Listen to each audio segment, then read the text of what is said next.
Bonjour chez vous. Vous allez bien? Hier, je vous ai dit, si tu n'aimes pas la vérité, il ne faut pas venir ici. Hein. Attendez, je vais mettre mes lunettes. Hier, il faisait beau. Je me suis bien fait la beauté. Puis, j'ai mis mes lunettes. Les haters, comment on les appelle? Ceux qui viennent nous taguer, qui prennent les faux profils et puis qui viennent nous insulter. Là, on appelle quoi? Les haters. Je ne connais pas. Oh. Si vous connaissez, écrivez. Les haters. Vous ne pouvez rien créer dans ma vie. Moi, je suis une légende. Ah, yeah. Niabéi, quand tu as gros nez. Gros nez et puis puissante. Gros nez et puis garçon ne peut pas faire malin sur moi parce que j'ai mon argent. Oui. Gros nez et puis garçon ne peut pas parler devant moi parce que j'ai mon argent. J'ai mon argent. Hein. Oui. Ah, si. Gros nez et puis j'emmène ma fille en vacances dans des lieux paradisiaques. Pas vos vacances à 2-3 sous là. Ah, si. Il y a beaucoup qui ont été frustrés l'été dernier. Hein. Quand ils ont vu mes vacances. Hein? À Porto, au Portugal, et puis ici, les îles Baléares. Les haters. Buvez l'eau glacée. C'est comme ça. Mon élévation ne fait que commencer. Merci pour les 30 000 abonnés sur ma page YouTube. Le combat continue. Attendez, j'enlève mes lunettes. Hier, il faisait beau au-delà, le temps est grisonnant comme ça, je comprends pas. Bon, vous savez, on est dans le mois de mars. Vous avez fini de faire vos fêtes là, de 8 mars là. Pourtant, il y a un combat qui est là. Hein. On dit, Ange Prisca, tu pousses les femmes au divorce. Ah bah tiens, j'assume. Oui. Écoutez ce témoignage sous la vidéo d'hier que j'ai épinglé d'ailleurs. Je l'ai lu ce matin. Après 7 années de mariage, aucune épargne. Dès que j'ai écouté vos vidéos, j'ai ouvert un compte en banque et je me suis inscrit au permis de conduire. Je me concentre désormais sur moi et sur mes enfants. J'ai partagé le surplus d'habits et chaussures. J'ai ouvert un compte du ménage pour nos enfants. Tellement de choses ont changé. Je me protège et je sais ce que je veux dans ma vie. J'achète un livre chaque mois. Merci Ange. Je ne sais pas quoi te dire. Alors, il y a une Mind People qui est au Congo. Qui a elle a son argent, hein, mais je ne sais pas qu'est-ce qu'elle foutait dans ce minage à 2 balles. Un homme qui la bat et qui l'oppresse. Je lui ai dit, ma chérie, il faut partir parce que tu vas te retrouver au cimetière et tes enfants seront dans la nature. Depuis combien de temps il me suit? Et là, elle m'a rappelé, elle dit, je sais, elle dit ceci. J'ai la gorge serrée pour parler, ma soeur. Que Dieu vous bénisse. Voici ça, hein. Que Dieu vous bénisse. Le jour où je quitte le foyer, je vais te dire merci encore. Ça, elle m'a envoyé le message il y a 4 jours. Désolé d'avoir coupé l'appel dans vos oreilles. Je suis dépassée. Puis elle pleure. 4 jours après, elle m'envoie un message. Bonsoir la légende. Je ne réponds pas. Le lendemain, elle écrit. Bonjour la légende. Et votre Didou, elle va bien. Juste vous informer que j'ai quitté aujourd'hui le foyer. Je suis... suite au coup du père de mes enfants hier nuit. J'étais allé dormir même au bureau. Et à mon retour le matin, j'ai plié mes bagages et je suis parti. Dis à nos sœurs qui traînent encore dans les foyers toxiques de partir. Ma sœur, j'ai ramassé tous mes bagages. Les messages comme ça, j'en reçois une multitude. Il y a une de mes Mind People, elle s'appelle Adama. Elle dit ma soeur, c'est une tchadienne. Elle dit ma soeur, une métisse, une jolie fille métisse. Elle dit ma soeur, regardez, la fois dernière, elle a acheté une jolie robe comme ça, les robes comme ça là, ceux qui connaissent ce genre de marques de robes là, les Jacadi, ces gens majors là. Ça, c'est pas les robes qui coûtent 20 €, 30 €. C'est pas les robes de Primark. Ah, c'est pas la robe de Okaïdi ou bien qui habille ou bien Primark. Ça là, robe comme ça là, quand tu demandes dans le magasin, on te dit 60 €. Elle dit c'est pour moi. J'ai sapé Didou hier, ça comme il faisait beau. Elle dit c'est pour moi, parce que je fais beaucoup dans sa vie. Et puis il m'a donné encore beaucoup d'autres cadeaux. Vous voyez ce sac là? J'étais là comme ça. Et puis j'ai une Mind People qui m'a appelé. Elle s'appelle Gisèle. Elle a suivi la formation Renaissance. Le sac était emballé comme ça, dans ça, avec ça. Et puis, portefeuille qui va avec. C'est un sac de marque. Moi, j'aime pas les marques. Non. Elle dit, tu vois, tu mérites ça. Je ne peux pas aller acheter ça de 30 euros, 50 euros pour toi. Elle a acheté ça. C'est moi-même qui ai choisi la couleur. Hein. Parce qu'elle était dans le magasin, elle a mis la vidéo. Elle dit, choisis. Et elle a vu le prix. Elle dit, ah, ma soeur. Elle dit, j'ai dit, il faut choisir. Elle a payé ça pour moi. Et puis, elle m'a viré 700 euros. Gisèle de Londres, c'est une fille guérie. Je l'appelle ma grande soeur. Elle a 4 enfants. Elle dit, tu m'as délivré. Tu ne sais même pas ce que tu as créé dans ma vie. Et les messages comme ça, j'en reçois. Je dis, si je vous lis même là, j'en reçois tous les jours. C'est pour ça, moi-même, pour traiter même mes propres problèmes là, je peux pas. Parce qu'il faut que je réponde à mes abonnés. Il y a une autre Mind People la dernière fois qui m'a viré de l'argent. 2 jours là même, c'est parce qu'il y a cagnotte des moments, ça limite la même que les gens ont arrêté de m'envoyer l'argent. Mais je vais ouvrir une cagnotte spéciale pour mon anniversaire le 17 juin. Les haters, vous allez apprécier. Je vais ouvrir une cagnotte spéciale, 44 ans de la légende, le 17 juin. J'ouvre la cagnotte même en début du mois de juin. Et puis le 17 juin, là, c'est l'apothéose. On va faire une fête. On va narguer un peu les haters. Vous pensez que vous allez me distraire? Que non, tu es démoniaque. Hé, il y a un vent de révolution qui est en train de souffler là. Ouragan qui est en train d'arriver là. Ça va se transformer en tsunami. Vous allez apprécier les eaux. Tu as pris ton tabouret, vous faites t'asseoir. Il y a une Mind People qui vient à peine de m'appeler ce matin. Quand elle m'appelait, oui, attends, quand elle m'appelait, il était quelle heure? À 9h25, elle m'a appelé. 9h24, faut pas y mentir. Elle dit, Ange, ma légende. J'ai dit, qu'est-ce qui se passe, ma soeur? Je m'apprêtais à faire la vidéo, mais elle m'a appelé. J'ai dit, qu'est-ce qui se passe, ma soeur? Elle dit, il faut couper la vidéo là. Il faut que tu racontes cette partie-là dans la vidéo. C'est une femme musulmane. Elle dit, il faut faire la vidéo là. Il ne faut pas m'énerver. J'ai dit, qu'est-ce qu'il y a, ma soeur? On va l'appeler Ami. Il dit, Ami, qu'est-ce qui se passe? Elle dit, je pars au boulot. Je travaille au plateau. Je suis cadre au plateau. Donc, je suis à Cocody. Je vais prendre le wow, je fais le rang. Vous qui allez venir écrire ici, ah, elle est cadre et puis elle prend wow, ça veut rien dire. Moi, je prends le bus avec mon maire. Le maire de ma commune, là. Je prends le bus avec lui. Arrête, changez votre système de pensée. Prendre wow, ça ne veut pas dire que tu es pauvre. Vous êtes trop bête. Moi, mes petits frères, là, ils ont salaire. Et mon fils, là, il a boucan. Et puis, il prend transport en commun. Il n'a pas de voiture. T'inquiète pas, il a 4 fois, 5 fois ton salaire. Il ne faut même pas t'inquiéter. Il t'achète même. À 29 ans, il peut acheter même tous tes parents. T'inquiète même pas. Ok? Donc, bref, je reste concentré parce que vous êtes tellement bêtes. Vous êtes tellement idiots, vous les Africains, qu'il faut tout vous expliquer. Elle prend le wow. Et il faut le rang. Ceux qui sont habillés savent comment ça se passe en Afrique. Il faut un rang parce que les voitures, il n'y en a pas assez. C'est le matin, heure de pointe. Elle fait le rang et puis il y a un homme. C'est elle-même qui me dit ça. Hein.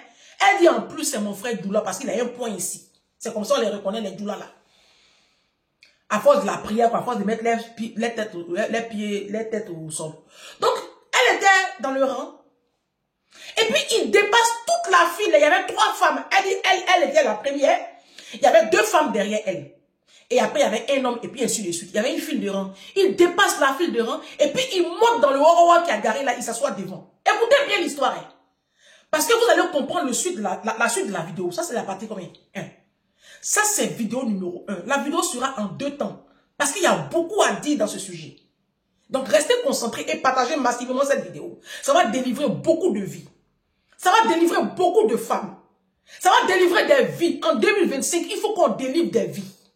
Il faut qu'on sauve beaucoup de vies. Parce que j'ai appris, et j'ai les preuves, qu'il y a des femmes qui ont été zigouillées hier, avant-hier, par leurs compagnons violents.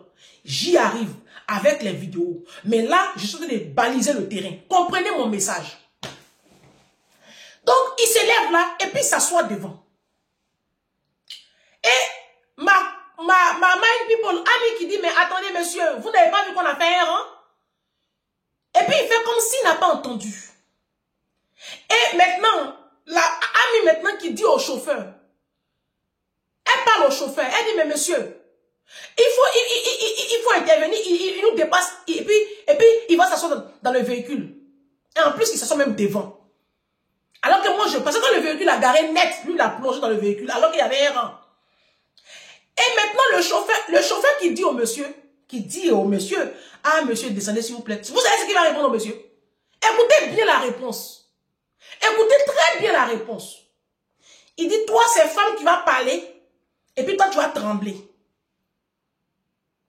C'est femme qui va parler, puis toi, tu vas t'exécuter. Donc, Ami s'est fâché. Elle dit, mais en fait, monsieur, vous me faites pitié, vous êtes un misogyne. Elle dit, en fait, monsieur, vous êtes un misogyne, parce que c'est une femme qui a écarté son cuit, et puis qui vous a mis au monde. Vous êtes un misogyne. Et vous, nos frères musulmans, c'est la femme qui parle comme ça, c'est une doula.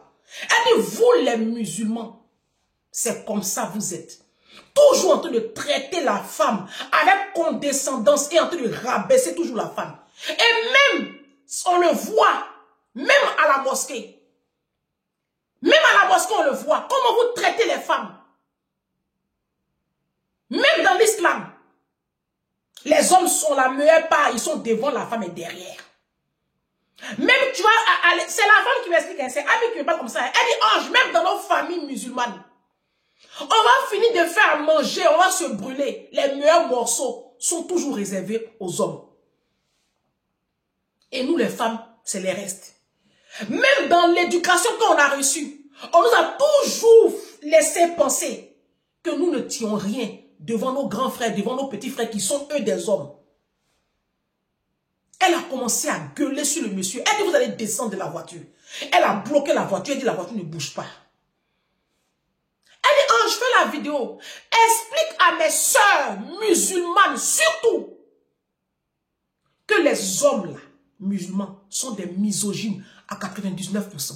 Parce qu'ils ont été formatés comme ça. Les hommes africains, musulmans, ils ont été formatés comme ça, à toujours mépriser la femme. C'est pour cela que tu vas voir que dans les foyers musulmans, la femme n'a pas son mot à dire. Elle subit. Et on se réfugie chez les marabouts, comme tu l'as bien dit dans tes vidéos. C'est le maraboutage qui est notre dernier rempart. C'est pour cela que tu vas voir que la plupart des femmes musulmanes, on va chez les marabouts. Parce qu'on ne sait même pas à qui se confier. On est livré à nous-mêmes. Nous sommes excisés. Nous sommes violentés. Nous sommes abusés sexuellement. On nous donne un mariage précoce. Parce qu'on vit constamment avec nos bourreaux. Regarde-moi cette scène-là. Regarde comment il a parlé. Regarde comment il s'est exprimé au chauffeur. Que c'est femme qui va te parler, peut-être qu'elle va trembler. Il dit, mais monsieur, ça ne va pas chez vous? Voyez, la Ami là, c'est une intellectuelle. Et puis en plus, elle a fait l'Europe. Donc elle a un level. Elle dit, moi-même qui te parle. Mon père a voulu jouer ça avec moi, me donner en mariage à un de mes cousins, qui était beaucoup plus âgé que moi. Il a voulu m'enlever à l'école. C'est comme ça que j'ai fui pour venir étudier en France. Et même quand j'ai fini ici, là, ils ont tout fait. Moi, je dis non. Aujourd'hui, je suis mariée avec quelqu'un qui ne prie pas, mais ça fait un tollé. Parce que je leur ai dit, j'ai dit à mon père, je ne vais pas épouser un musulman. Parce que vous, nos hommes musulmans, vous avez été formatés à mépriser la femme. Et c'est à cause de ça qu'aujourd'hui, vous allez voir, il y a les hommes aujourd'hui en Afrique, ceux qui prennent couteau pour découper les femmes là, la plupart du temps, ce sont des hommes musulmans. Ah, moi, je vous dis ce que l'abonné a dit. Hein. Elle dit parce que il ne voyait pas une femme, il voyait un animal, il voyait leur objet sexuel, il voyait leurs choses. La femme ne compte pas dans cette communauté. La femme ne compte pas parce que comment un homme peut parler comme ça?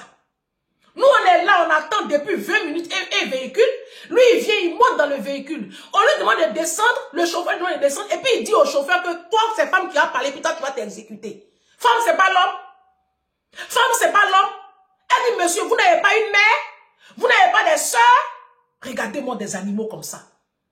Et c'est un gars comme ça là que mon père voulait me donner en mariage. J'ai refusé. Le tollé que ça a créé ce tollé-là. J'ai défié mon père. Dis aux femmes musulmanes de ne plus se taire. Ange, je répète ce qu'elle m'a dit. Hein. Dis aux femmes musulmanes de ne plus se taire et de ne plus se laisser abuser par cette religion-là. Trop, c'est trop. Trop, c'est trop. Si ça ne va pas, qu'elles partent. Elles sont dans le droit de refuser un mariage. Et moi, si ça ne tient qu'à moi seul là, elles ne vont même plus épouser des musulmans. Parce que ce peuple-là, ils ont été formatés pour maltraiter leurs épouses, pour abuser d'elles. Et c'est ce combat-là que je mène aujourd'hui dans ma communauté ici. Et je suis combattue. Mais tu combats le bon combat. Donc je fais sa commission. Vous voyez, les hommes africains en général sont des misogynes. Misogyne, ça veut dire qu'ils ne supportent pas l'élévation de la femme. Dans l'entendement, dans la culture de l'homme noir, la femme est un être inférieur. Même nos pasteurs le disent à demi-mot.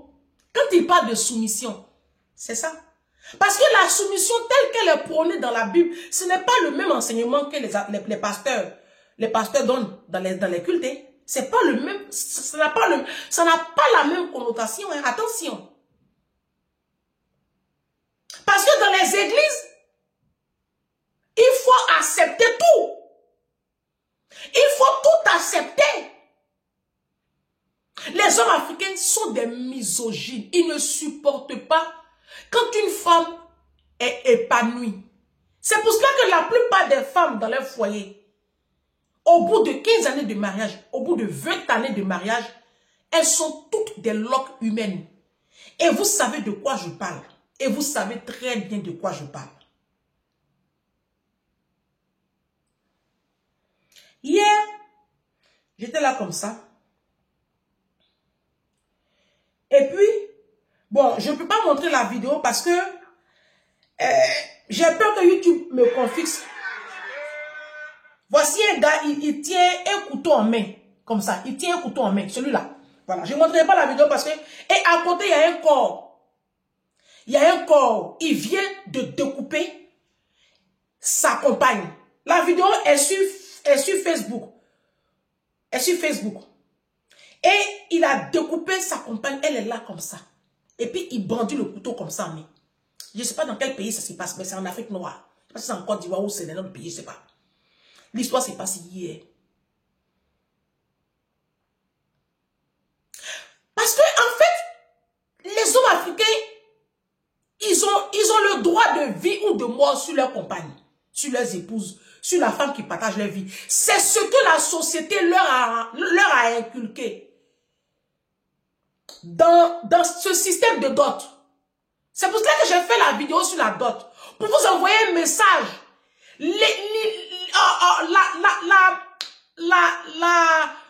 La chose, l'esprit qui est derrière la dot. Christ Ndikou m'en a prêché dessus, je pense. L'esprit qui est derrière la dot.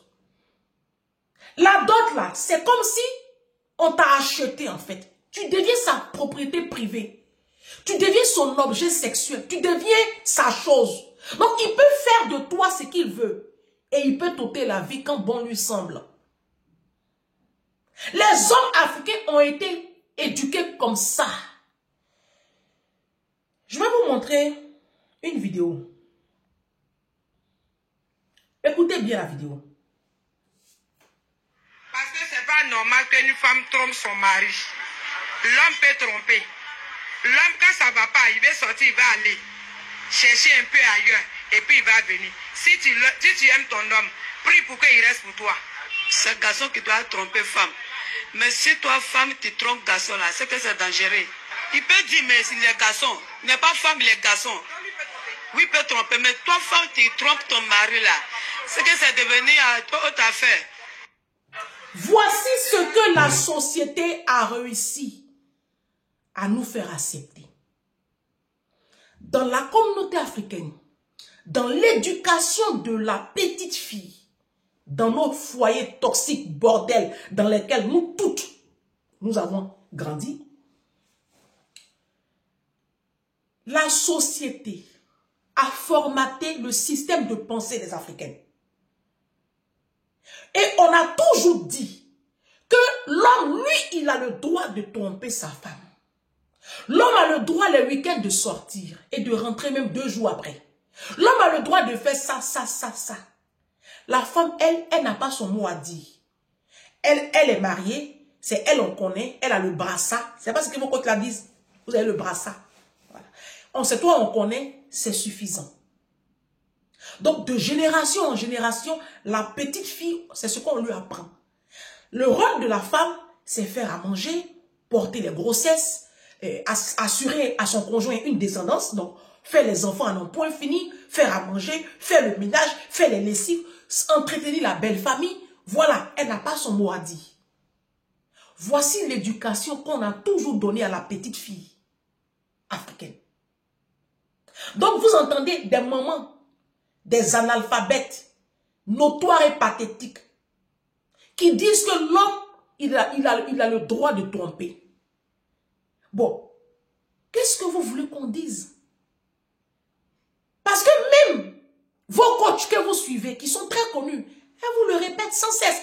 Ce qui est hilarant, ce qui me désole le plus, c'est qu'elles vous le disent, mais elles-mêmes, elles n'acceptent pas ça dans leur foyer, qu'on les trompe. Elles ne peuvent pas accepter ça.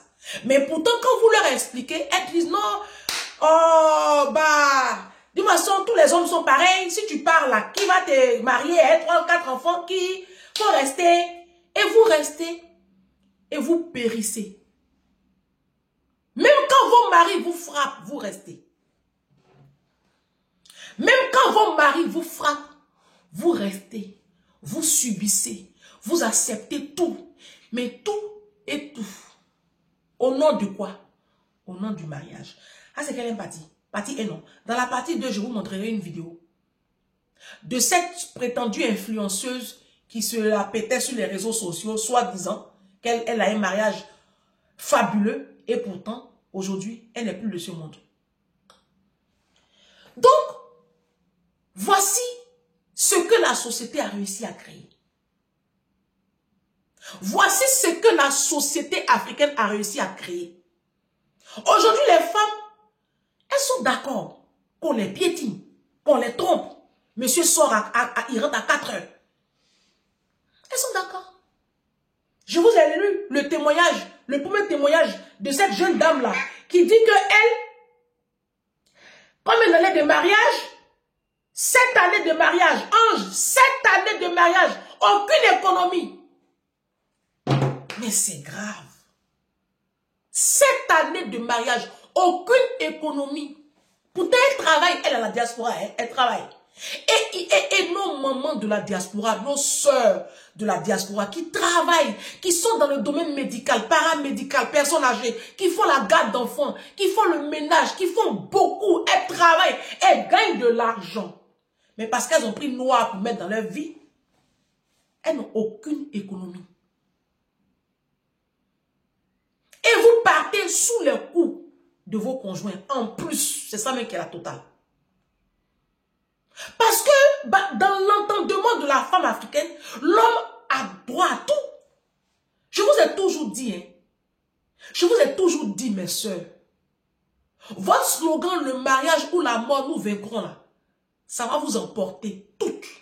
Vous allez finir toutes dans des maisons psychiatriques, si ce n'est pas dans la rue, en train de parler seul. Donc, on me dit aujourd'hui que moi, je pousse les femmes au divorce. Moi, je suis très fière de porter cette étiquette. Non, mais sans ironie aucune, je suis très fière de porter ce flambeau.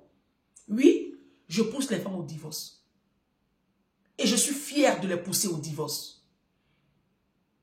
Pour sauver les prochaines générations.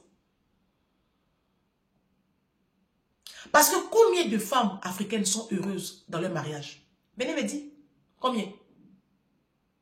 Vous vous mariez même, qu'est-ce qui a changé dans vos vies? Je vais vous poser une question, mes sœurs. Mes sœurs africaines, je vais vous poser une question, mais très simple. Tu vis avec un homme depuis 5 ans, 6 ans, 7 ans, 8 ans. Ok, tu es marié. Maintenant, depuis que tu t'es marié légalement, d'accord? Ou même depuis que tu vis avec lui, qu'est-ce qui a changé dans ta vie? Concrètement, ne me parle pas d'enfant, hein. Ne me parle pas d'enfant. Parce que moi, si j'ai envie de faire un deuxième enfant, je vais dehors là, je couche avec un idiot là, je tombe enceinte, ça me fait mon deuxième enfant. Donc, mets les enfants de côté, d'accord? Même chien, même tu t'en baiser un chien dehors, tu es enceinte. Je vous pose une question. Tu es avec un homme Qu'est-ce qui a changé dans ta vie? Qu'est-ce qui a changé? Le problème avec vous, les femmes africaines, c'est que vous ne pensez pas à vous construire avant de vous mettre en ménage avec un homme. Regardez le témoignage de cette jeune dame, Ami, qui m'a appelé ce matin, énervée. Si Ami était une femme doula analphabète, qui n'avait pas étudié, qui n'avait pas défié ses parents, forcée, venir à la diaspora, et puis acquérir du bagage intellectuel, aujourd'hui elle est cadre au plateau. Si Ami n'avait pas eu ce level, cet état d'esprit de dire non, moi je vais à l'école, je ne vais pas écouter mes parents qui me disent qu'après le bac il faut que j'aille me marier. Elle est allée à l'école, elle a fini ses études, et puis elle a cherché son boulot depuis étant ici. Hein. Ils l'ont recrutée, elle est partie, elle travaille, je tairai le nom de l'entreprise, mais elle est payée, Ami est payée. Elle a un salaire de 856 000 parce qu'on a posé ensemble. Ami a son argent. Donc, comme elle a son argent et elle a son bagage et à côté, c'est une fille du là-haut. Donc, elle a ouvert ses petits business. Comme elle a sa puissance financière et intellectuelle, ben, il y a des choses qu'elle ne peut plus accepter. Son papa lui a envoyé un homme là-bas de je ne sais où. Elle a dit carrément à son père, papa, je ne veux pas partager ma vie avec un homme musulman. Je suis musulmane, j'apprends à comprendre le Coran, mais je ne veux pas partager ma vie avec un musulman. Son père dit, mais ça, c'est pas bon. Elle dit, ça, c'est toi qui vois. La vie que ma maman a vécue à toi, là, jamais moi, je vis ça. Mais vous pensez que pourquoi Ami parle comme ça? Ami parle comme ça parce qu'elle a confiance en elle. La confiance en soi, là, c'est pas que l'argent. C'est les voyages. C'est le bagage intellectuel que tu as. Ça te développe une telle assurance. C'est pour cela que Ami s'est levée là. Elle a dit à ce monsieur-là, descends de la voiture. Son père même, il est dépassé, il a déposé. Il a déposé. Parce que le genre d'enfant qu'on manipule là, qu'on voit, on connaît. Ami, quand elle prend ses vacances, c'est les États-Unis. Hein. C'est en Chine. Dernièrement, elle est au Mexique avec ses deux filles. Elle a cette façon de bouger. Elle dit, oh, je serai avec un homme musulman. Il n'allait même pas me laisser me déployer. Il n'allait pas. Il allait chaque fois chercher à me contrôler. Et j'allais me réfugier chez les marabouts. Je pratique ma foi musulmane sans maraboutage. Parce que je vis avec un homme équilibré. Un homme qui me respecte. Un homme qui continue à me propulser vers le haut. Et c'est ça que mes soeurs n'ont pas encore compris. Ça, c'est votre soeur Doula qui me parle comme ça. Donc, vous allez venir écrire les commentaires ici, là, il vous bloque. Même si tu as l'habitude de m'écrire. Si tu n'es pas d'accord avec le contenu, tu passes. Parce que tu as écrit un commentaire désobligeant, je te bloque. Je ne cherche même pas à savoir si tu fais partie de mes abonnés. Ils m'en fous, en fait. Si vous êtes fâché là, désabonnez-vous. Moi, je mène un combat. D'accord? Je mène un combat et je suis très focus sur ma ligne éditoriale. J'ai dit, le vent de révolution a en train de souffler. Vidéo numéro 1. Vidéo numéro 1. Hein? Vous pensez que le mariage là même c'est quoi? Je vous pose la question. Depuis que vous vous êtes mariés là, qu'est-ce qui a changé dans vos vies?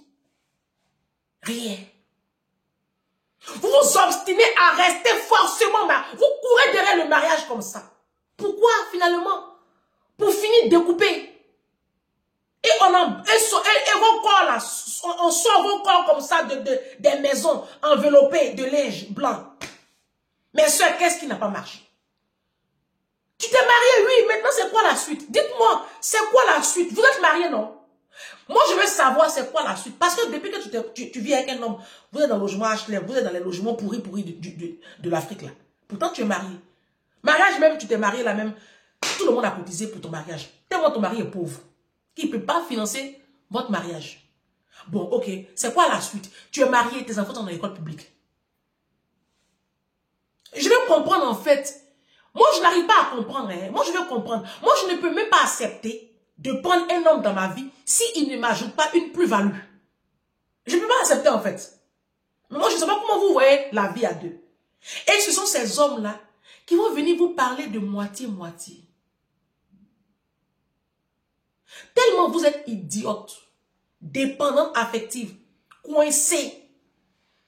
Regardez, si tu veux réussir même la vie à deux, il faut que toi-même tu t'aimes.